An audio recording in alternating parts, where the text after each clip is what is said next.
오늘 함께 나누신 하나님 말씀 함께 보시겠습니다.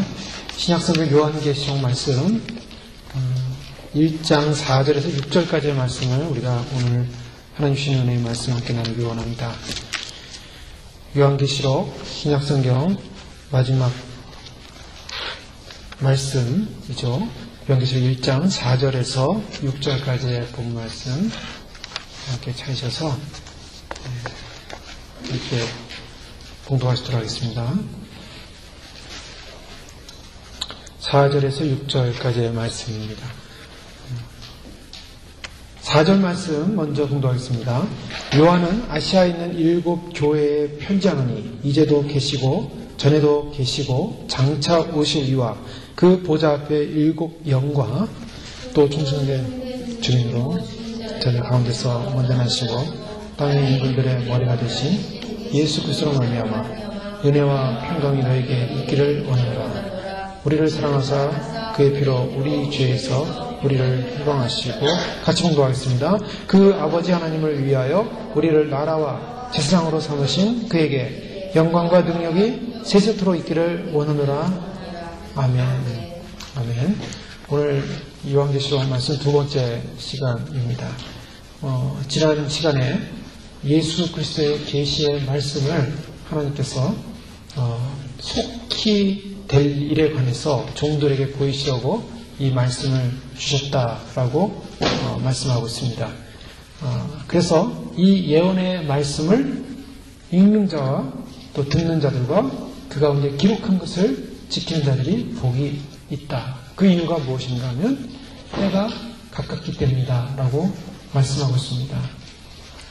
제가 요한계시록의 말씀을 주일 말씀으로 함께 나누기를 원한 그 이유가 있다면 바로 이 말씀입니다. 때가 가깝기 때문이다. 오늘날 같이 이렇게 경제적인 위기 속에서 사람들이 살아가면서 여러 가지 침체기 속에서 앞날을 모르고 앞의 미래를 모른 채 불안감 속에 사람들은 살아가고 있습니다. 그렇지만은 그 불안감 속에 장밋빛 꿈들을 꾸죠. 잘 될 것이다. 회복될 것이다. 좋아질 것이다. 그래서 잘 된다는 소리도 많이 들리고 있습니다. 회복된다는 소리도 많이 들리고 있습니다. 좋아질 거라는 소리도 많이 들리고 있습니다.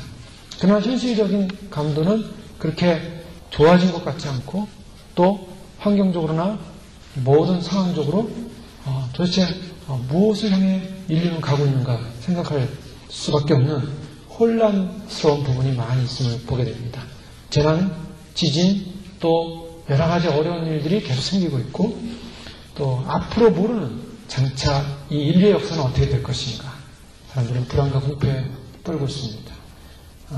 행성 플래닛 X라는 그 행성이 이미 태양계 안에 들어와서 태양을 지금 반환점으로 해서 돌고 있다라는 그런 얘기들도 무성하게 나오고 있고 나사에서는 그것을 공식적으로 인정하지 않고 있지만 이미 수많은 사람들이 또 나사의 소모 사진이 찍은 필름들이 이미 사람들에게 공개되고 있고 알려지고 있고 그래서 그것이 2009년도에 3월부터는 보일 것이다. 근데 실제로 새벽 동쪽에 그 별이 나타나서 반짝반짝 빛나는 것을 보게 되고 그것이 2012년쯤에는 해가 2개의 해가 보이는 것처럼 보일 것이다 라는 불안감이 앞서가고 있습니다. 사람들은 인류의 미래에 대해서 지금 두려워하고 있습니다. 자, 인류의 미래는 어떻게 될 것인가? 우리의 미래는 어떻게 될 것인가? 성경을 우리 통해서만 확인할 수 있습니다. 성경을 통해서만 우리는 발견할 수 있습니다. 성경은 무엇을 말하고 있는가? 성경은 예수님께서 분명히 말하고 있습니다. 나는 처음과 나중이라. 알파와 오메가라. 무슨 말씀입니까? 처음 시작이 있었습니다. 시작은 창세기죠. 그래서 요즘 많은 창조과학계에서 이 땅은 창조됐다. 하나님의 창조다. 진화가 아니다. 그래서 창조론에 관한 얘기 많이 했습니다. 사람들이 창조론에 관심 많이 가져요. 창조과학을 통해서 하나님 창조하신 분이다. 그러나 창조하신 분이 그 나중을 말씀하고 있습니다. 창조하신 분이 그 마지막을 말씀하고 있습니다. 그렇기 때문에 하나님은 반드시 인류는 창조가 있었다면 창조를 믿는다면 마지막을 믿어야 한다는 거예요. 창조를 인정한다면 하나님의 역사의 마지막을 인정해야 한다는 것입니다. 사람들은 인류는 그것을 인정하기가 어렵습니다. 그래서 사람들은 오늘날의 많은 신학들이, 특히 유럽의 신학, 이 미국의 신학들이 신학교에서 소위 말해서 하나님이 마지막으로 한 그 마지막의 시점이 언젠가를 공부할 때, 소위 종말론이죠. 조직신학에서는 종말론을 공부할 때 이 종말은 무천년주의다라는 무천년주의 사상을 들고 나옵니다. 이것은 화란 개혁주의 신학부터 시작해서 독일, 영국, 미국의 모든 신학이 거의 무천년주의를 인정합니다. 그래서 종말론적 신학을 가질 때는 무천년, 즉 이 무천년이라는 것은 뭐냐면 지금이 천년왕국이라는, 천년왕국이라는 숫자적 개념이 없다는 것입니다. 예수님의 초림부터 예수님의 재림까지가 천년왕국이라는 영적인 의미에서, 그럼 예수님의 재림은 언제 있는가?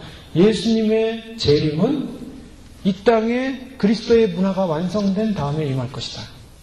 정치, 경제, 사회 모든 면에서 그리스도의 나라, 그리스도가 통치하는 말씀에 지배받는 바로 그런 세상이 오면은 예수님이 재림할 것이다 라고 말하는 게 무천년주의자의 그런 사상입니다.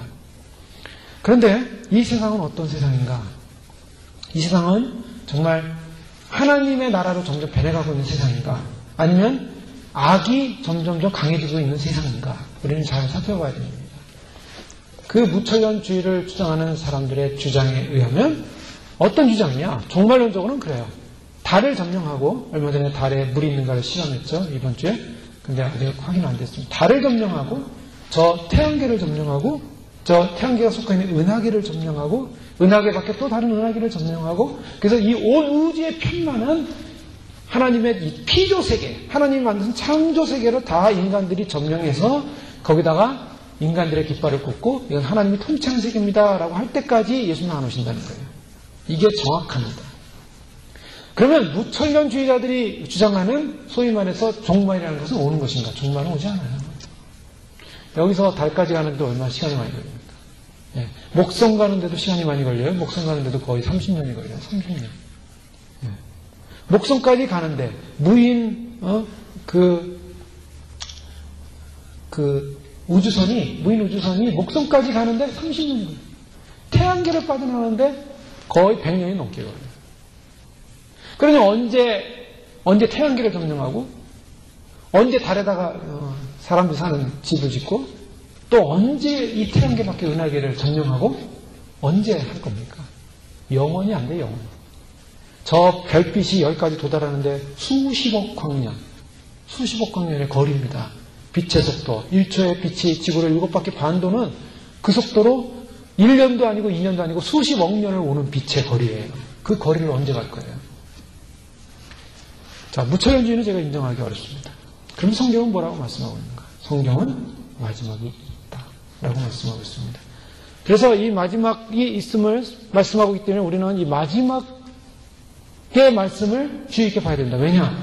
오늘날의 시대는 그 마지막 때 향해 거의 다 왔기 때문이에요. 거의 다 왔기 때문에. 그래서 요한계시록의 말씀을 통해서 우리가 하나님이 이 마지막 때 우리에게 주시고자 하는 메시지가 뭔가 살펴보길 원합니다. 자, 3절에 분명히 말씀하고 있습니다. 복이 있는 사람은 어떤 사람이냐? 하나님의 이 예언된 계시의 말씀을 읽고 듣고 그것을 기록된 대로 지키는 자들이 복이 있다라고 했어요. 분명한 것은 복이 없냐. 이 마지막 때 복은 여기 있다는 거예요. 마지막 때 복은 내가 물질을 많이 벌고 건강하고 또 자식들이 잘 되고 하는 것들도 복이 될 수 있어요. 그건 하나님이 주신 복의 하나의 증상들이에요. 진정한 복은 어디 있습니까? 영적인 복이에요. 진정한 복은 우리가 구원받는 복이에요. 우리가 예수를 믿고 진정하고 복받는 것이 뭡니까? 그것은 구원이라는 복이에요. 구원의 복. 근데 이 구원의 복이 때가 가까울수록 더 소중하고 귀하다는 것입니다. 오늘 4절부터 6절까지의 말씀에는 하나님께서 이 요한을 통해서 이 7교회에 편지를 쓰면서 7교회를 향해서 메시지를 주고 있는 모습인데 그 메시지를 주기 위해서 하나님께서 등장을 하십니다. 등장하시면서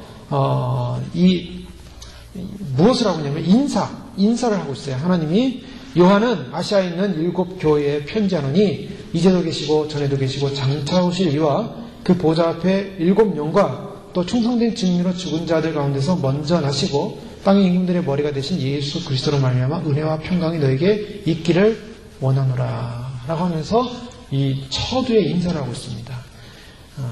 마리아에게 천사가 나타나서 인사를 했어요. 무슨 인사를 했습니까? 은혜를 받은 자여 평안할지어다. 이런 인사를 하니까 마리아가 놀랐습니다.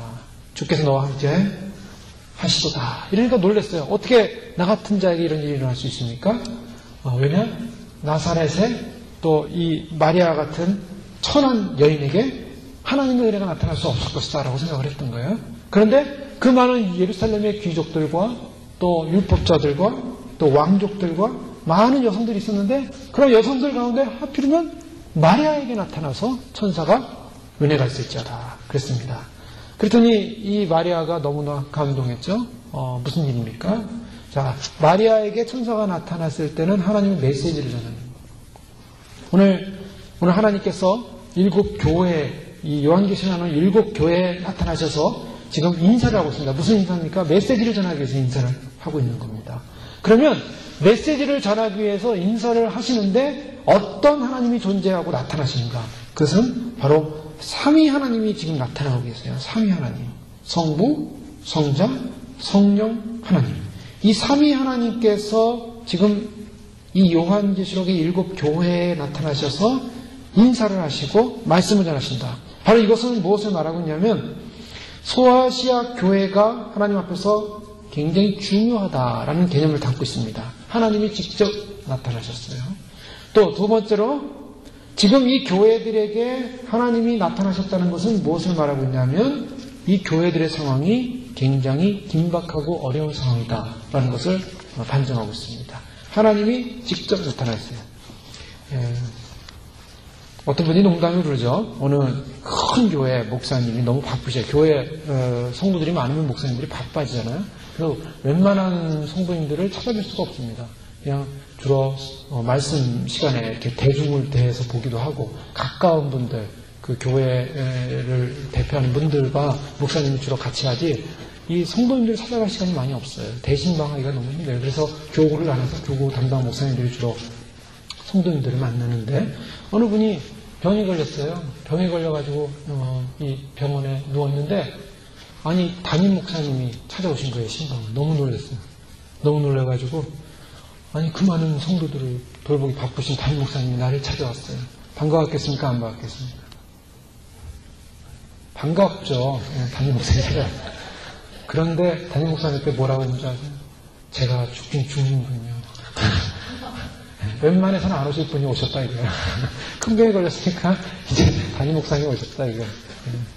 자, 이게 예수님이 지금 하나님이 삼위 하나님이 교회에 나타나셨어요. 교회에 말씀하세요. 이게 뭘 말하고 있어요? 반갑죠, 반갑기는. 근데 무슨 말이에요? 지금 심각하다는 겁니다. 심각하다는 거예요. 자, 우리가 하나님 말씀을 통해서 하나님 말씀을 대할 때 하나님 말씀이 참 이렇게 편하게 오고 때로는 찔림도 오고 그래서 우리가 반응하죠. 그런데 어느 날 갑자기 성령님이나 천사나 아니면 예수님이 내 앞에 나타났다고 생각해 보세요. 이게 겁나는 일입니다. 겁나는 일이에요. 반갑기도 하지만 겁나는 일이에요. 이 심각한 거예요.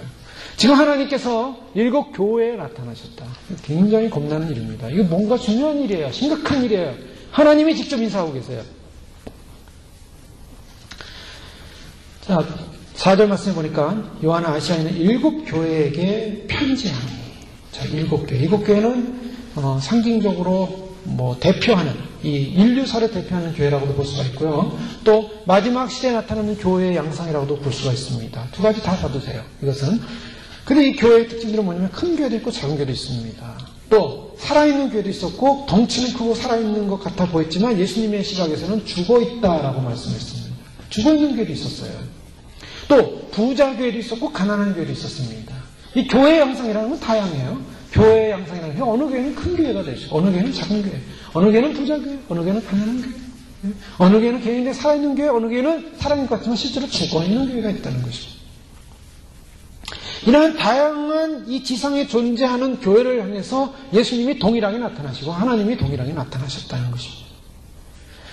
자, 왜 교회에 나타나셨는가? 여러분, 교회라는 것은 어떤 것입니까? 교회는 에클레시아예요. 에클레시아라는 것은 무엇이냐면 바로 하나님의 부름을 받아서 밖으로 나왔다라는 것이 교회입니다. 에크라는 말이 헬라어에서는 밖으로 나왔다는 의미거든요. 밖으로 나왔다. 즉 세상이라는 곳에서 특별히 부름을 받아서 밖으로 나온 사람들이 바로 교회라는 것입니다. 즉 교회라는 것은 세상에 속한 곳이 아니라는 거예요. 자, 세상은 누구에게 속했습니까? 세상은 성경에 의하면 저 대통령에 속한 게 아니에요. 미국 대통령에 속한 것이 아니고 저 다른 나라 뭐 한국 대통령에 속한 것이 세상이 아니에요. 세상은 세상의 신에 속했다. 세상의 신이 누구냐? 마귀 사단입니다. 사단에 의해서 세상은 속해 있어요. 지금. 그래서 세상에 살고 있는 사람들은 아무리 세상에서 내가 세상의 법과 질서를 잘 지키고 산다 할지라도 결국에는 세상의 신을 섬기게 되어 있다는 거예요. 물질, 명예, 또 세상 자랑, 세상 기쁨, 쾌락, 즐거움. 우리 성경을 보십시오. 성경에서 세상을 사랑하라 그랬습니까? 사랑하지 말라 그랬습니까? 분명해요. 세상을 사랑하지 말라 그랬어요. 왜 세상을 사랑하지 말라 그랬어요? 세상을 사랑하면 하나님을 사랑하지 않기 때문입니다. 그러면 왜 세상을 사랑하지 말라고 했는가? 세상 신에 속해 있기 때문입니다. 그래서 예수를 믿는다고 하는 것은 내가 세상 신에 속해서 세상을 바라보고 인생을 살다가 그 세상으로부터 벗어났다는 거예요. 세상으로부터 나왔다는 것입니다. 기독교인들은요, 세상의 가치관으로 사는 사람들이 아니에요. 세상에서 나온 사람들이에요. 근데 이거는 세상의 입장에서 보면 뭐 어떡합니까? 세상의 입장에서 보면 반란자들이라는 거예요. 반역자들이에요. 그래서 세상이 기독교인을 싫어한다는 거예요. 그런데 세상이 기독교인을 좋아해요. 세상이 기독교인을 반기고 있어요. 그러면 내가 세상으로부터 아직 나오지 못했다는 것입니다. 세상으로부터 나오지 못했다면 세상이 반란자로 볼 필요가 없어요. 같은 동역자죠. 그렇기 때문에 사단이 제일 관심을 두고 있는 곳이 어디냐? 그거는 세상으로부터 나온 자기의 영에, 자기의 신에 통치받지 않는 사람들, 교회라는 것입니다. 교회가 사단의 공격 제1차 목표예요. 세상 사람들은 관심 없어요. 다 사단거니까, 다 마귀거니까. 지금도 하루에 150만 명 정도가 예수를 안 믿고 죽어갑니다. 지구 전체를 통해서. 150만 명 정도가 하루에 죽어요. 오늘도 150만 명이 죽어요. 그 사람들이 예수를 안 믿고 다 지옥으로 떨어지고 있어요, 지금. 자, 사단은요, 자기에게 속한 사람들 관심 안 돼요. 다 지옥으로 갈 거니까. 그러나 예수를 믿는 사람들, 세상으로부터 나온 사람들은 세상과 거부한다는 거예요. 세상 방식을 안 따른다는 것입니다. 그런데 이 교회가 사단으로부터 공격을 받기 시작하고 사단의 공격 대상이 돼서 여러 가지 교회에 어려움이 생겨요. 외부적인 어려움, 내부적인 어려움은 이단의 어려움, 그래서 예수 그리스도를 벗어나는 어려움, 교회가 하나님으로부터 벗어나는 어려움들이 생기기 시작했어요. 왜? 너무 힘들기 때문에. 그래서 하나님이 직접 지금 나타나시는 거예요. 교회가 지금 위기에 처했다 이거예요. 그래서 이 중병에 걸려있는 교회를 살리기 위해서 하나님이 무엇을 보내십니까? 말씀을 보내십니다. 말씀. 자, 우리가 살아가는 방법이 뭔가? 살아가는 방법은 없습니다. 말씀 외에는 우리가 살아가는 방법이 없어요. 말씀이 주어지면 우리에게 10만 명의 증언 부대보다 더 힘이 있는 거예요. 하나님은 말씀으로 세상을 창조하셨고 말씀으로 우리를 치유하시고 말씀으로 우리를 구원하십니다. 말씀이 누구세요? 예수 그리스도예요. 말씀 그분이. 그래서 말씀을 보내신다는 거예요. 말씀. 오늘 그래서 그 삼위 하나님 가운데 가장 두드러지게 나타나는 분이 이제 예수 그리스도이십니다. 성경의 전체 역사는 예수 그리스도의 구속의 역사라고 볼 수가 있고 이 구속의 역사는 예수 그리스도의 완성이 돼서 우리가 좀 전에 찬양했던 것처럼 경배받기에 찬양받기에 영광받기에 합당하신 분 예수 그분 나를 구원하신 3년 중에 성자 하나님 그분이 이 모든 역사의 주관 가운데 센터에 계세요. 그 말씀을 보내시는데 예수 그리스도의 말씀 그래서 1절에 예수 그리스도의 계시라고 하는 겁니다. 이 요한계시록의 핵심은 예수 그리스도의 계시에 있다는 거예요. 그 말씀으로 말미암아 7교회는 살아나야 되고 그 말씀으로 말미암아 7교회는 병이 고쳐져야 되고 그 말씀으로 말미암아 7교회는 세상과 싸워 이겨야 된다는 것입니다. 사단과 싸워 이겨야 한다는 것입니다. 왜요? 마지막 시대는 이제 사단이 교회를 무너뜨리려고 총공격하는 시대이기 때문입니다. 당시에 이 7교회가 처한 상황은 역사적 상황을 보면 로마 시대였습니다. 로마 시대는 잘 아시는 것처럼 이 인류 역사상 가운데 가장 최강국의 나라였어요. 지금도 로마 같은 최강국을 이룬 나라는 아직 없어요. 물론 미국이 최강국이라지만 로마 같은 절대적인 강국을 이루지는 않았어요. 로마는 당시에 알렉산더가 일어났었고 바벨론이 일어났었고 페르시아가 일어났었지만 그 모든 나라들보다 최고로 강한 나라였어요. 로마라는 나라는 전 세계를 통합했어요. 그래서 로마는 더 이상 로마에 저항할 나라도 없었고 세력도 없었어요. 그래서 로마 시대에는 이제는 전쟁이 필요 없어요. 전쟁이 필요 없는 시대. 왜요? 로마가 다 평정이기 때문에. 그래서 팍스 로마나 그랬어요. 로마의 평화 시대. 그런데 우리가 잘 아셔야 되는 것은 세상이 평화로울 때 기독교는 어떠냐는 거죠. 세상이 평화롭습니다. 기독교인도 함께 평화로울까요? 로마 시대의 팍스 로마나는 무엇을 말하냐면 상대적으로 기독교에 대한 박해가 더 심해지고 있다는 것을 말하고 있습니다. 왜냐? 기독교는 아까 말한 것처럼 세상에 속하지 않기 때문이에요. 자, 이 로마가 너무 강력한 힘을 내니까 로마 황제들이 사단에 의해서 조종을 받기 시작합니다. 그래서 어떤 조종을 받습니까? 황제는 신이다 그랬어요. 우리나라 일제시대도 일본의 천황, 일본의 그 천황이 신이다. 그래서 그 천황에게 절하잖아요. 김일성도 신이다. 그래서 김일성 동상 앞에 다 북한을 방문하면서 자수를 하잖아요. 인사하잖아요. 동상 앞에서. 자, 인간을 신격화하는 거예요. 근데 이 신격화하는 것은 인간이 권력을 가질 때, 힘을 가질 때, 그리고 세상에 평화를 이뤘다고 할 때 나타나는 증상이에요. 인간은 평화를 원하지만 사실은 자기가 권력을 갖고 세상을 지배하기 원한다는 거예요. 여러분 가만히 보세요. 인간의 속성은요. 여러분 내가 돈을 많이 벌어서 굉장한 부자가 됐어요. 이 참 힘든 겁니다. 그 돈 관리하기가. 그러면 사람들 마음에 자기가 황제가 된 거예요. 요즘 뭐 드라마나 이런 데 보세요. 돈 많은 사람들이 황제 생활하잖아요. 황제 생활. 예? 사람의 마음속에는요. 지배욕, 정치력, 사람들이 뭐 40 넘어가고 50 넘어가고 명예욕에 쌓인다 그러는데 그거 왜 그래요? 자기가 왕이 되고 싶은 거예요. 세상의 왕. 근데 권력을 다 가진 사람, 황제가요. 자기가 다 권력 갖더니 심심한 거예요. 이제는 세상 권력 사람들이 다 자기한테 순종해요. 그럼 자기를 더 높이는 방법이 뭐냐? 자기를 신으로 만드는 거예요. 신. 이게 세상의 신입니다. 세상이 이걸 이용하는 거예요. 로마 황제는 자기가 신이라고 했고 수많은 로마 황제를 섬기는 신전들을 소아시아지방에 많이 만들었어요.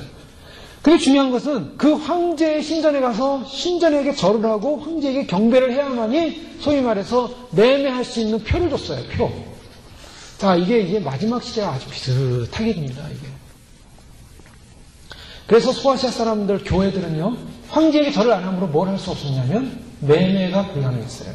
그래서 교회가 배고프고 힘들고 가난했어요. 힘들었어요.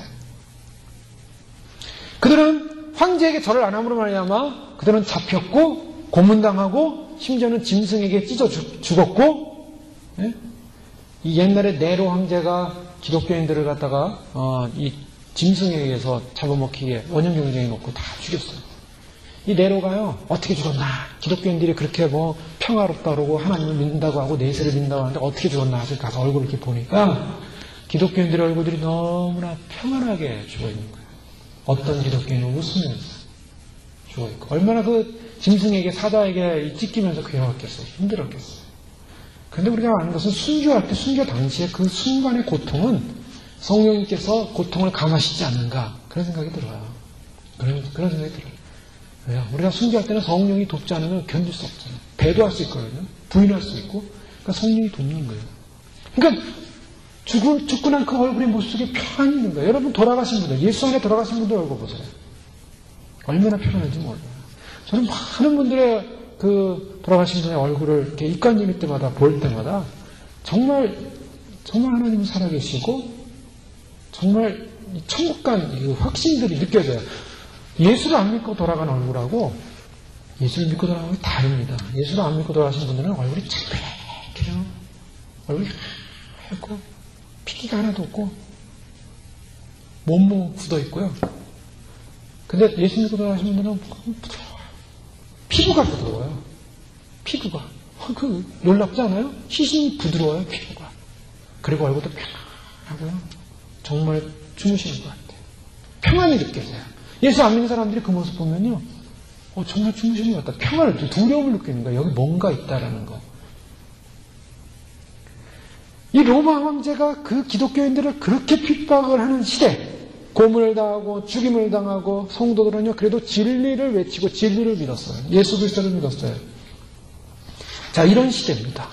이런 시대에 하나님이 나타나시는 거예요. 그래서 교회에게 힘을 주는 것입니다. 자, 황제가 내가 신이다라고 할 때 이때 나타나셔서 하는 말씀이 4절에 그래서 이렇게 말씀하시는 거예요. 이제도 계시고 전에도 계시고 장차 오실 이와 그 보좌 앞에는 7영과. 여기서 중요한 말씀하십니다. 어떤 분인가? 우리 하나님은 이제도 계셨고 전에도 계셨고 장차 오실 이다 라고 말하고 있어요. 이것은 영원전부터 계시고 영원히 계시는 분이시다 라는 말씀입니다. 즉 여호와라는 하나님의 이름 잘 알고 계시죠? 원래 정확한 히브리어는 야훼라는 말을 많이 쓰는데 우리는 여호와로 번역을 했어요. 야훼라는 이 말은 하야라는 히브리어 이 동사가 있습니다. 하야라는 말은 비동사예요. 히브리어로 존재한다. being이라는 말과 같아요. 존재하고 있다. 즉 존재하는 분에서 야훼라는 말로 그 어원이 출발했다고 보는 거예요. 하나님의 이름은 야훼. 그분은 하야라는 존재하는 분이에요. 영원부터 존재하시고 지금도 존재하고 계시고 앞으로도 존재 계속하실 분인데 그분은 어떤 분이냐? 장차 오시는 분이라고 말씀하고 있어요. 장차 오실 이 무슨 말입니까? 역사는 끝이 있다는 거예요. 자, 핍박받는 기독교인들에게 그 믿는 하나님은 어떤 하나님이셨냐면 지금 황제가 신이 아니라 그 황제는 일시적인 신이요 세상적인 신이지만 그 신과 비교도 될 수 없는 우리 하나님은 그 영원전부터 계셨고 지금도 함께하고 있고 앞으로 오실 분이다라는 위로를 주고 계신 거예요. 너희가 믿는 우리가 믿는 이 신앙이 맞는 것이다. 황제를 숭배해서는 안 된다 라는 것을 강조하고 있는 것이죠. 인간들이 하나님의 자리를 찬탈하고 자기가 하나님인 것처럼 주장할 때 하나님은 그런 가짜 신들을 내리치기 위해서 여호와 하나님을 신으로 선포하시는 것입니다. 여러분 이 땅에 왜 심판을 받게 되나? 왜 영원하지 않는가? 인간들이 심판을 받을 만한 일을 했기 때문에 그 심판을 받을 만한 일이 뭡니까? 인간이 높아지는 거예요. 자, 그 대표적인 사건이 언제 있습니까? 바벨탑 사건. 인간은 서로 모여서 우리가 흩어지지 말자. 우리가 하나가 되자. 그리고 신까지 이루자. 하늘 높은 데까지 이루자. 그래서 바벨탑을 쌓기 시작했죠? 바벨탑을 둥글게 쌓기 시작했던 것 같아요. 쌓다가 하나님이 보실 때 인간이 행위가 악함으로 그래서 그 언어를 흩으시고 언어를 흩으셔서 세계 만방으로 흩어버렸어요. 그리고 모이지 못하게. 모이면 인간들은 뭐하냐? 인간들의 죄성은 하나님과 같아지려고 하는 게 인간의 죄성이에요. 아담과 하와가 왜 결정적인 범죄를 했는가? 하나님과 같아지는 거예요. 하나님과 같아지는. 인간의 속성 속에는 이 하나님과 같아지려고 하는 이 죄성, 이게 하나님 앞에 가장 무서운 죄예요. 그래서 우상을 만들지 마라. 이 로마가 지배하고 있던 이런 상황 가운데 자기가 신이라고 생각하는 이러한 존재를 향해서 기독교인들은 말을 할 수가 없는 거예요. 여러분 자기 스스로가 높아진 사람하고는요 우리가 절망을 느낍니다. 높아진 사람은요 어떻게 해결이 안 돼요. 자기 스스로가 높아진 사람하고는 대화가 안 되는 거예요. 자기 속에 빠져 있기 때문에. 소위 말해서 세상 사람이 좋아하는 공주병, 왕자병 이런 얘기 하죠. 그런 사람들하고 대화가 안 돼요. 왜 대화가 안 됩니까? 스스로 높아져 있기 때문에 그 높은 사람하고는 대화가 안 되는 거예요. 이런 인간의 교만을 깰 수 있는 분이 누군가? 인간이 아니라 전능하신 하나님이라는 것입니다. 오늘 하나님은 그런 의미에서 지금 이 교회에 나타나시는 거예요. 나는 전에도 있었고 이제도 있고 장차 오실 바로 그 왕이다. 그 하나님이다.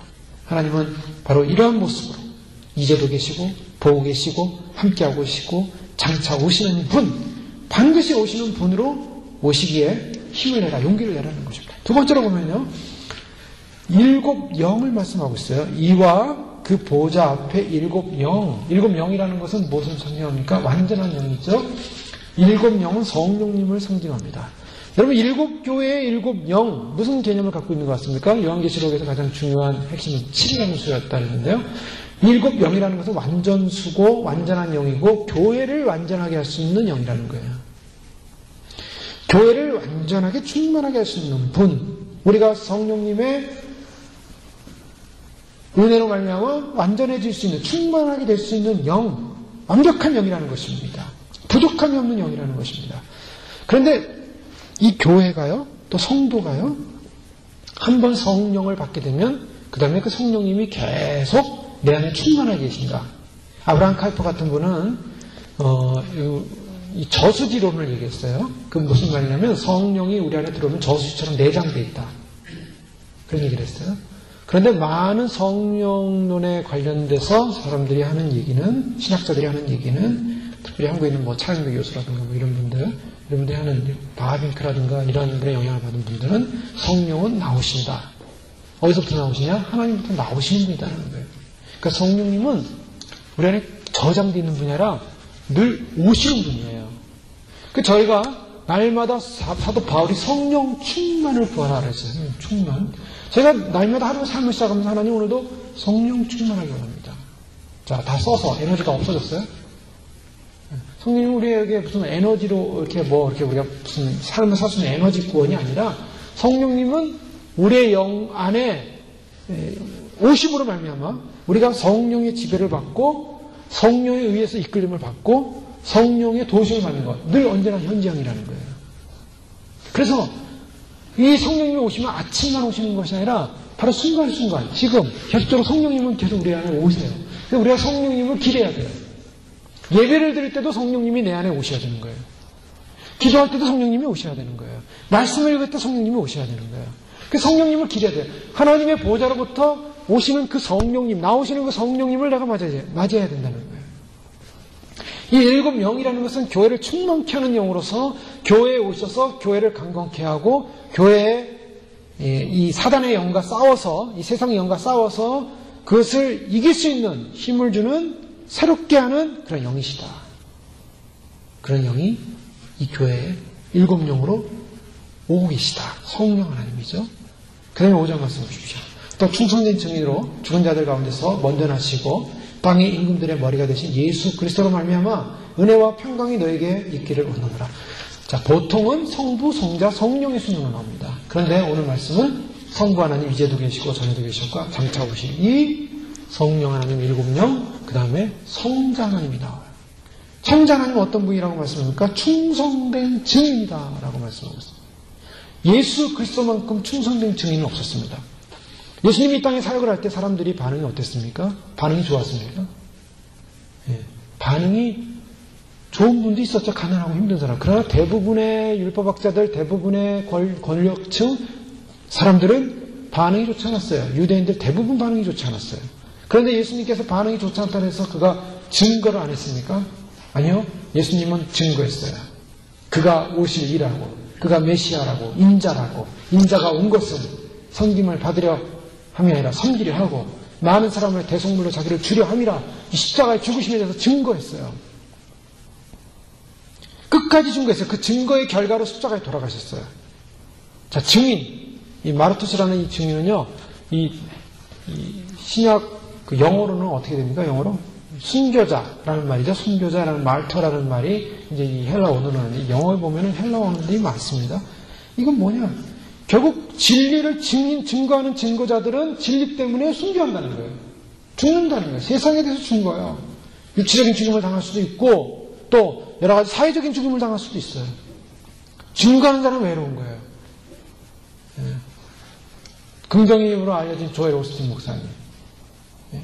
이 목사님이 레리 킹, 미국의 대표적인 최고의 그 토크쇼에 나와서 뭘 넘겨는 리얼 크리스찬이니까? 라는 질문을 했어요. 진정한 기독교입니까? 그랬더니 예, 그렇습니다. 그렇게 얘기했어요. 예, 그렇습니다. 예. 미국의 최대의 교회예요. 그 교회. 여러분도 다음 책 많이 읽으셨을 때 긍정의 힘. 근데 그분이 뭘 넘겨? 이단인가 완전 확실한 이단이에요. 근데 그걸 기독교래요. 뭐냐? 이단도 기독교로 본다는 거예요. 그 종교 다원주의입니다. 이건 기독교가 아니에요. 기독교가 아닙니다. 오늘날 많은 미국 교회들이 그런 위기에 처해 있어요. 우리가 잘 알고 있는 세들백 교회, 릭 워렌 목사님, 목적이 이끄는 삶. 그 책 읽고 얼마나 많은 분들이 감동을 받았어요. 그래서 오늘도 저희가 찬양하지 않았습니까? 목적이 있는 삶이잖아요. 그런데 그분은 동성 결혼과 동성애를 인정하는 사람이에요. 그거는 기독교가 아니에요. 물론 도덕적으로도 윤리적으로도 이제는 그런 포용할 때가 되지 않는 사람들이 그래요. 그래서 요즘은 교회 안에 들어오는 문제가 도덕 폐기론입니다. 율법 폐기론이에요. 사람들 그런 사람들 얼마나 많은데 그 사람들 사랑해줘야지, 포용해줘야지. 그거는 기독교가 아니에요. 예수님은 포용 안 하세요. 다 포용하면 못하러 지옥을 만들어 놓으셨겠어요. 다 포용하면은 예수 안 믿고 도덕적으로 잘 산 사람들 다 천국 데려가시지 왜 지옥으로 보내시겠어요?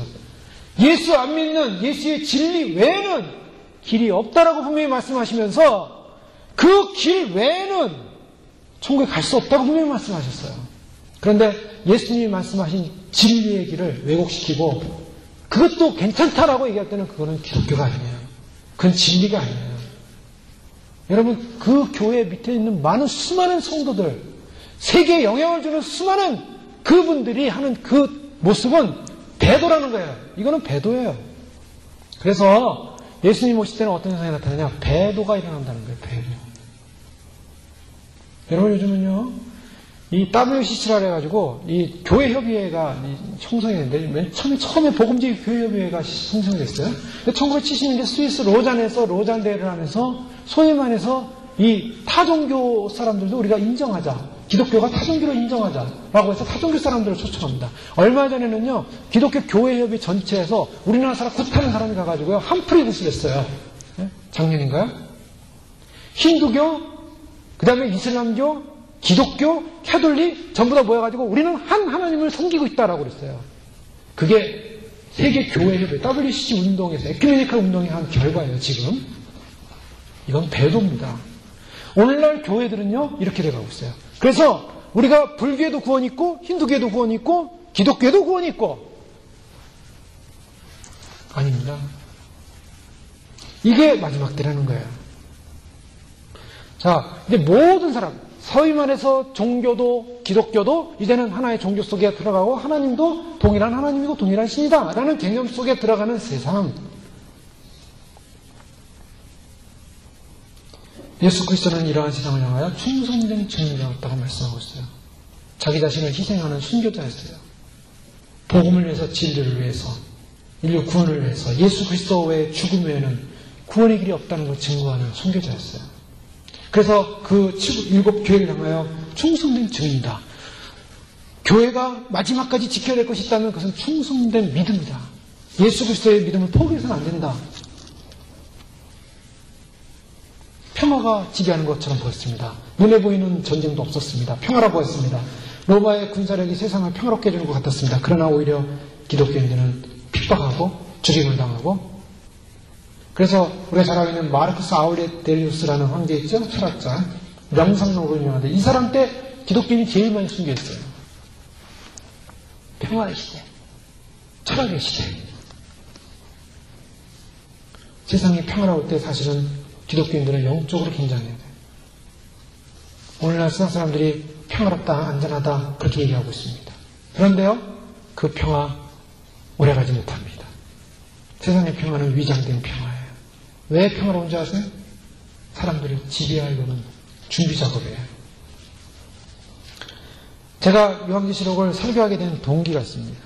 제가 지지난주에 언약궤가 발견됐다는 것을 말씀드렸어요. 언약궤가 1982년에 론 웨이트라는 고고학자에서 발견이 됐다가 이스라엘 정부에 의해서 극비로 숨겨져 있다가 그것이 얼마 전부터 이제 막 공개가 됐어요.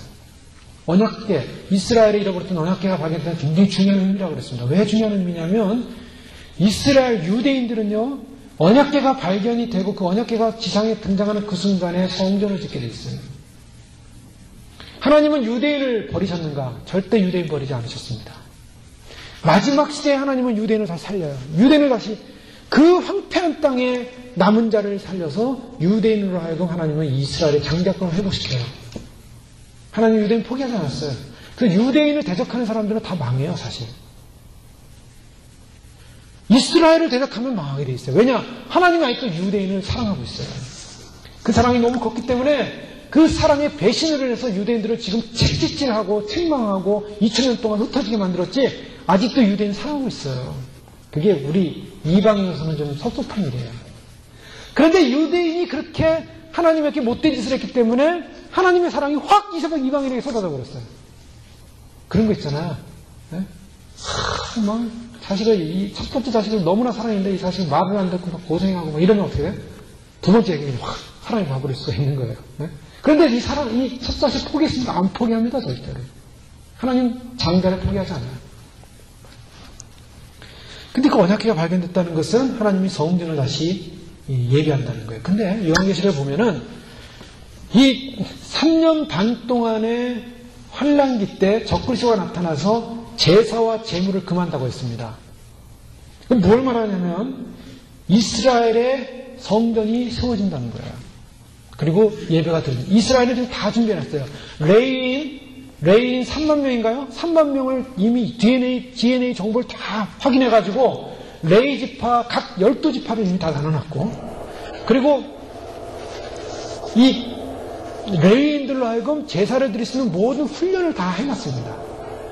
그리고 성전을 짓고자 하는 모든 성전 계획표가 다 만들어졌고요. 앞으로 나타날 적 그리스도는 이스라엘과 팔레스타인의 7년간의 평화 협정을 맺게 돼 있어요. 근데 이 평화 협정은요, 부시가 하려고 했어요. 그 부시가 적 그리스도냐고 그런 얘기 많이 했잖아요. 부시가 2007년도에 이 미 해상학교 아나폴리스에 53기구의 사람들을 모아가지고 이스라엘의 평화를 위해서 협정을 하는 과정에서 이런 협약을 대충 맺어놨어요. 뭐냐면 예루살렘을 반으로 나눠서 반을 팔레스타인에게 주고 반을 이스라엘이 갖고 대신 골란 고원을 시리아에게 주고 많이 양보했어요. 왜 양보했냐? 성전 지으로. 그런데 그것이 이루어지지가 않았어요. 그런데 이제 앞으로 이 저 중동 땅에 이스라엘과 팔레스타인의 평화협정을 맺는 자가 나타나는데 그 7년간의 평화협정은 다니엘서에서 말하는 7장에 말하는 소위 말해서 69일회가 끝나고 한 일회를 만드는 사람이 바로 나타나게 돼 있어요.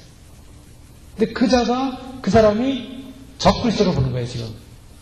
그런데 적그리스도가 누구냐 아무도 몰라요, 아직은. 근데 이 적그리스도가 나타나는 시점이 다 됐다는 거예요. 많은 사람들이 EU, 유럽연합체를 주목하고 있어요. 근데 이 EU 유럽연합체는 지금 미국의 달러가 점점 약해지고 유로화가 이제 세질 겁니다. 네? 금값이 막 올라가잖아요. 유로화가 세지면서 유럽이 지금 통합체계에 이제 거의 마지막 단계에 왔어요. 어제 일자로 폴란드가 리스본 조약에 사인을 했어요. 자, 아일랜드와 폴란드, 체코가 남았는데 아일랜드가 절대적으로 반대했어요. 유럽연합에 가입하는 것을. 그런데 국민투표에서 지난 10월 2일 날 국민투표에서 67%인가 찬성을 받아서 아일랜드가 이제 유럽 가입을 하게 됐습니다. 폴란드와 체코는 이미 다 가입에 다 동의를 했지만은 대통령이 사인을 안 했어요. 왜냐? 대통령이 사인하는 조건이 있었어요. 왜냐하면 지금 체코 대통령은 우리가 유럽연합에 들어가면 소위 말해서 군사력의 지배를 받기 때문에 싫다. 군사력의 보장을 해달라는 거예요, 지금. 근데 폴란드는 아일랜드가 허락을 하면 자기도 하겠다 그랬는데 아일랜드가 통과를 하니까 지금 폴란드에 사인을 했어요. 어저께부로. 그러면 남은 나라는 그냥 체코인데 체코 대통령이 버티고 있는데 체코 대통령이 버티다가 안 되면은 그 헌법 회의를 통해서 통과하게 돼 있어요. 6개월 안에. 어차피 통과될 거 대통령이 사인한다면 12월 말까지 사인할 거로 지금 보고 있는 거예요. 온 유럽이 다 지금 체코 대통령에게 압력을 넣고 있어요. 그러면 무슨 문제가 생기냐? 리스본 조약은 유럽 통합 대통령을 만드는 것입니다. 그래서 2010년 1월부터 유럽 통합 대통령이 나오는데 27개 국가예요. 근데 성경에 나오는 열불이라는 강력한 왕들이 나오는데 이 열불로부터 음녀가 나와서 이 세상이 강력한 통치를 하게 되는데 유럽연합이 열불이 아니잖아 라고 사람들이 그렇게 반문을 던졌어요. 그런데 유럽연합 이후의 그 리스본 조약 밑에 보면 WEU라는 소위 말해서 이 웨스턴 유로피안 유니언이라는 WEU 조직이 있어요. 그게 몇 조항이냐면 리스본 조약에 666조항이 나와 있습니다. 레코멘데이션 666 조항에 WEU라는 단체에 대해서 말하고 있는데 이 WEU는 유럽의 10개 국가를 1947년도에 이미 만들어놨어요. 이 10개 국가를 대표하는 제너럴 세크리티가 유럽연합의 인크라이스 비상사태에는 이 이유를 대표한다. 이 이유를 대표하는 파워를 그에게 준다라고 얘기하고 있어요. 자, 이것을 척스미스 목사님 같은 분은 바로 이곳에 나온 사람이 적그리스도라는 거예요. 지금 적그리스도가 통합 대통령을 사람들이 알고 있는데 거기 있는 세크레터리예요. 지금은 그 세크레터리가 물리학 박사예요. 그런데 이 상황이 언제 벌어지냐? 그것은 팔레스타인에 큰 어려움이 올 때. 그 어려움이 언제 오냐? 2007년에 러시아의 푸틴이 이란을 방문했어요. 이란을 방문했는데 80년 만에 이란을 처음으로 방문했는데 방문한 이유가 무엇일까? 이란은 지금 핵을 만들어서 이스라엘을 쏘려고 합니다. 이스라엘은 미국의 도움을 받아서 이란을 공격하려고 해요. 이라크 다음에 이란을 공격해야 되는데 미국이 이란을 공격 못해서 이라크가 너무나 힘들어서 미국도 지금 휘청휘청하는 상황에서 이란 공격 못하고 있는 거예요. 근데 이란이 지금 핵을 이제 다 준비해가지고 지난번 핵실험 끝났잖아요. 이제 이스라엘을 쏘면은 이스라엘은 망하게 돼 있어요. 그러니까 이스라엘 입장에서는 미국과 상관없이 우리가 쏜다. 이럴 경우에 이란이 버틸 수 있냐? 못 버텨야 미국이기 때문에.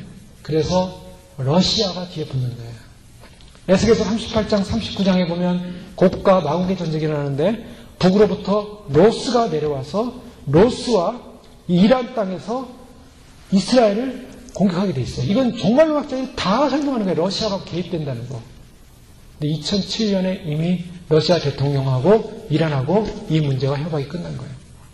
자, 이런 상황에서 666 조항이 있는, 왜 하필이면 EU 연합체 10개 국가가 있는 것이 666이냐는 거죠. 더 나아가서 지금 EU의 의사당은 1500년대 프랑스 화가가 만든 바벨탑의 그림을 가지고 지금 EU의 의사당을 바벨탑 모양으로 만들어 놨어요. 그리고 바벨탑 모양으로 만들어 놓은 이 EU 앞에 있는 그 동상은 짐승을 탄 여자의 모습이에요. 짐승을 탄 여자의 모습. EU에 통합되는 모든 동전 곳에는 짐승 위에 여인이 앉아져 있는 동상, 이 손에 동전을 쓰고 있어요. 자, 지금 이 모든 상황과 정황으로 볼 때 주님이 언제 오시냐? 사람들이 많이 그래요. 주님이 언제 오시냐? 아니, 뭐 종말은 연절에 있었고 또 앞으로도 있을 것이다 라고 얘기하겠지만 주님이 오실 때가 가까이 온다.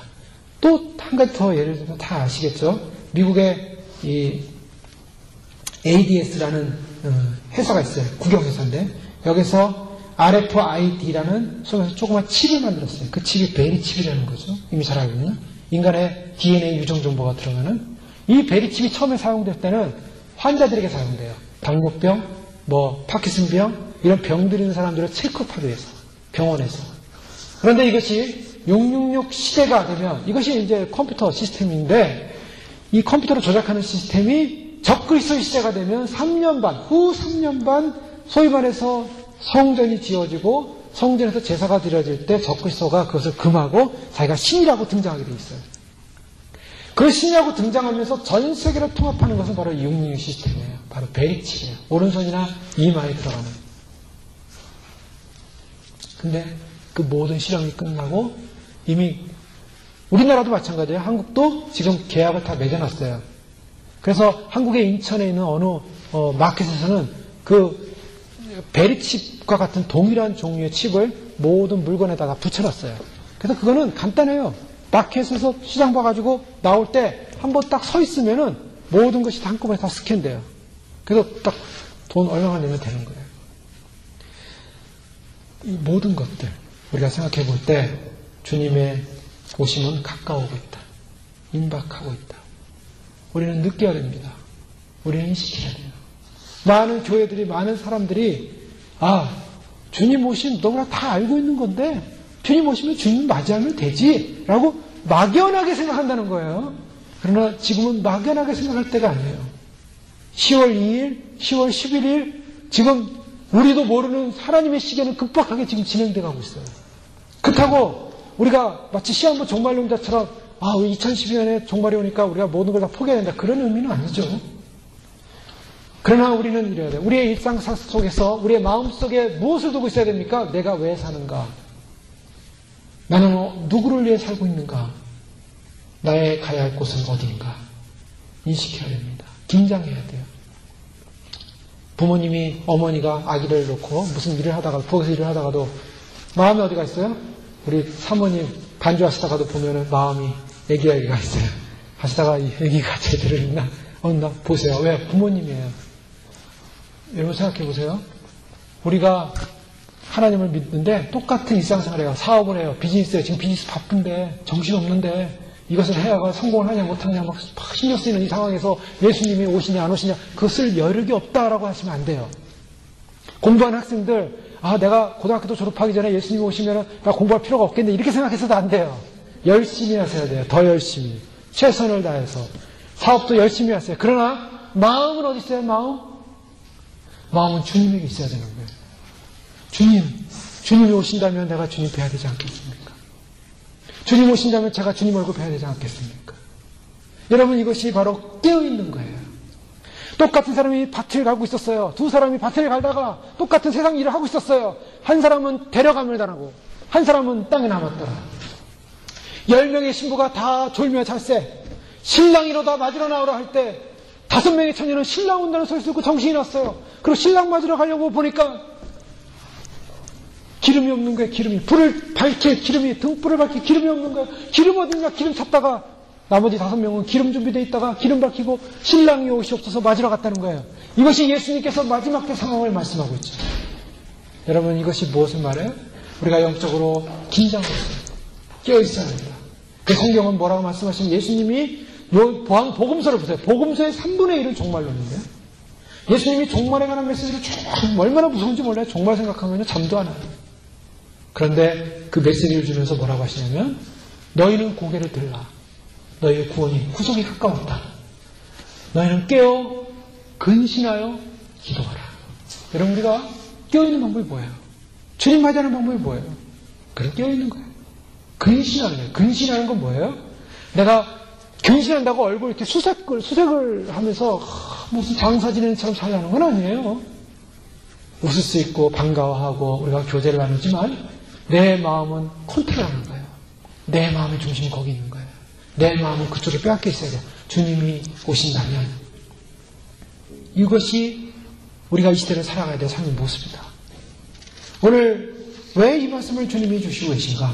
오늘은 이 교회가 이런 어려움 속에서 고통 속에서 희망을 잃어가려고 할 때 바로 전능하신 하나님이 오셔서 세상을 통치하는 하나님이 오셔서 전에도 계셨고 이제도 계시고 앞으로 오실 그 예수 그리스도가 오셔서 바로 이 교회를 강하게 하시고 말씀을 주시고 죄와 싸우는 교회로 세상과 이기는 교회로 그래서 6절에 보십시오. 그 아버지 하나님을 위하여 우리를 나라와 세상으로 삼으신 그에게 영광과 능력이 세세토록 있기를 원하노라. 자, 하나님께서 우리를 나라와 제사장 삼으셨대요. 그러니까 너는 나의 나라다. 너는 나의 시민이다. 너는 또 제사장은 뭐예요? 하나님을 섬기는 사람이에요. 하나님을 섬기는 자로 내가 세웠다. 그러니 이 세상 속에서 황제로 인해서 황제의 숭배로 인해서 고통당하고 순교당하고 어려움당하고 너희가 너무나 힘들지만 그러나 이 세상 속에서 담대하라. 내가 너의 왕이고 내가 너를 택하였고 그래서 그 주님을 바라보고 그 하나님을 바라보고 승리하라는 메시지예요. 승리하라는 메시지. 여러분 제가 요한계시록을 보는 이유는 단 한 가지예요. 우리가 성경을 보는 이유는 단 한 가지예요. 마지막 시대에 우리는 사탄에게 이끌려서 세상에 이끌려서 세상의 영에 이끌려서 우리가 세상 사람들이 가는 그 길로 가라는 게 아니에요. 환란에 가라는 게 아니에요. 용융표 받으라는 게 아니에요. 우리는 세상을 이기고 주님 오실 때 주님 맞이하는 승리자로 서라는 거예요. 주님은 우리의 삶을 결산할 것입니다. 우리는 질문해 봐야 됩니다. 우리는 지금 우리의 삶이 우리를 구원하시는 그 왕을 위해서 살고 있는가? 우리가 왕만을 위하여 왕에게 순종하며 살고 있는가? 아니면은 세상에 속해서 정신없어 하다가 세상 속에 흘러가는 그 흐름 속에서 우리의 정체감도 모르고 에클레시아 하나님의 소명으로 부름받은 인생이 아니라 세상 속에 부름받은 인생으로 살아가고 있는 것인가? 주님 말씀하십니다. 우리가 믿는 믿음이 확실한 것이고 우리가 믿는 신앙이 분명한 것이고 우리가 믿는 그 하나님은 우리를 능히 구원할 뿐이기에 그 하나님을 의지하고 승리하라고 그래서 우리의 모든 삶을 그에게 영광을 돌리라고 우리를 위하여 그 피로 우리를 죄에서 해방하신 바로 예수 그리스도로 말미암아 그에게 영광과 능력이 세세토록 있기를 원합니다. 주님 앞에 영광을 돌리시는 저와 여러분의 삶이 되시기를 주님으로 축원합니다. 기도하겠습니다. 함께 말씀 기억하며 기도하겠습니다. 하나님, 이 시대 주님이 우리에게 찾아오신 이유가 있다면, 말씀으로 찾아오신 이유가 있다면, 이 시대의 상황이 심각하기 때문에 하나님 찾아오신 줄 믿습니다. 깨어있게 하옵소서. 하나님, 이 시대의 상황들을 그냥 보내지 않게 하시고, 하나님의 음성과 메시지를 듣게 하시고, 진정 주님이 오신다면 주님을 우리를 맞이하러 가야만 하겠으니 하나님 영적으로 깨어있기 원합니다. 근신하기 원합니다. 주여, 우리를 위하여 십자가를 돌아가신 예수 그리스도, 우리에게 삼위 하나님을 찾아오신 그 하나님을 의지함으로 우리가 영적인 삶에 승리하게 축복하시고 주님 맞이하게 부족한 것들을 저희를 축복하여 주옵소서. 함께 기도하겠습니다. 할렐루야. 하나님 아버지 감사합니다. 주님께서 저희를 불러주셔서 감사합니다. 하나님 말씀을 인도해 주셔서 감사합니다. 하나님, 저희가 주님 오시는 때 마지막은 참으로 주님 긴장 가운데 말씀 가운데 살아가고 있습니다. 하나님의 은혜 가운데 살아가고 있습니다. 하나님의 보험 가운데 살고 있습니다. 하나님의 지혜 가운데 살고 있습니다. 예수 그리스도의 은혜 가운데 살고 있습니다. 말씀 가운데 살고 있습니다. 하나님을 위하여, 주님을 위하여, 주의 나라를 위하여, 주의 영광을 위하여, 주의 이름을 위하여 살아가시는 저희들을 생각하게 하시고, 하나님 말씀을 위하여 살아가시는 저희들을 생각하게 하시고, 하나님의 영광을 위하여 주님에게 오시는 예수 그리스도를 맞이하게 하여 하나님, 참으로 주님 모든 것이 눈에 보이도록 아무데나 모든 것이 증거되어지고 드러나는 세상 속에 우리 살고 있습니다. 주여, 참으로 주님이 오시길 정확하게는 우리 모르지만 그러나 주님 말씀하시는 것이 이제 아버지 하나님이여 세계의 마지막 종말을 향하여, 마지막 아버지 심판을 향하여 주님의 아버지 하나님의 시간이 흘러간다는 사실을 알고 있게, 아버지 하나님, 우리가 세상으로부터 구별된 존재로서, 세상으로부터 나온 존재로서 믿음으로 살게 하시고 말씀으로 살게 하시고 아버지 하나님 정신을 차리고 깨어 근신하며 주님을 맞이하시는 그런 저희를 축복하여 주시옵소서. 주여, 우리 심령을 깨워 주시옵소서. 우리 영혼을 깨워 주시옵소서. 주님이여, 우리를 불쌍히 여겨 주시옵소서. 주님이여, 함께하여 주시옵소서. 오 하나님, 하나님, 주님 오신다면 주님 함께하시옵소서. 하나님, 교회를 향하여 찾아오시는 하나님의 성, 삼위 하나님으로 찾아오셔서 이제도 계셨고 전에도 계셨고 장차 오실 바로 그 하나님, 우리를 위하여 십자가에 그 거룩한 피를 흘리시고 우리를 오늘 구속하셔서 하나님의 영원한 진리에 머물게 하시고 영원한 하나님 구속된 백성으로 나라와 지상 삼으신 그 백성으로 살게 하시니 감사합니다. 세상은 혼돈스럽습니다. 세상은 점점 성경에 이미 예언된 말씀들이 다 드러나고 있습니다. 다 객관적으로 사람들은 알고 있습니다. 인간은 이해하고 있습니다. 그럼에도 불구하고 세상은 죽기로 돌아오지 않고 있고, 세상으로부터 분리되어 세상으로부터 나온 우리 기독교인들조차도 하나님, 우리가 주님을 위하여 달려가는 마음보다는 세상의 마음에 뺏겨서 분주하고 세상의 마음에 뺏겨서 주님조차도 묵상할 여유가 없는 그런 삶을 살고 있는 건 아닌지 깨어있게 하시고 근신하게 하시고, 주님이 반드시 우리를 승리하기 위해서 이기는 자는 하나님이 주시는 하늘의 것을, 약속을, 생명을, 승리의 놀라운 축복을 주신다는 사실을 알기에 반드시 마지막 시대에 승리할 수 있도록 저희를 붙잡아 주시옵소서. 깨어있게 하여 주시옵소서. 주님 맞이하게 하여 주시옵소서. 주님이 오늘도 주의 영으로 기름 부으시고 오늘도 찾아오시는 그 영으로 우리를 일깨우시고 충만케 하시는 믿고 감사하며 우리를 원하신 예수님의 이름으로 감사하며 기도하옵나이다.